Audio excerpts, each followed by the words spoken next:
Ronaldo'dan zo'r o'ynaydi. Bu jahon chempioni bo'ldi.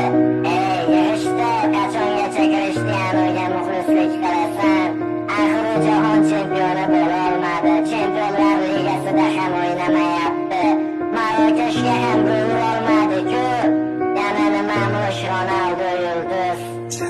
Futbolni ermak uchun o'ynamagan Krishtianu, ko'plab yulduzlaring sindi lekin Ronaldo. Balki sen Messiga muxlisdan olmaysan, boshqasini uni qirol deya atab oldin to'pini sanarsan. Ammo qilgan harakating ketadi bil besamar. Ronaldo bo'lmaganda yulduz bo'larmish Benzema. G'iybatin qilib charchashmadi Portugal o'g'lonini, Messiga fanat deyishar Ronaldo'ning o'g'lini. Har daqiqa har soniyada to'xtamadi, yugurishdan kibrga bo'lmadi do'st, nochorlarga berdi yordam. Ronaldoni yomon deding, kulganing rost ustidan. Unda nega yaxshiliklarini chiqardingiz?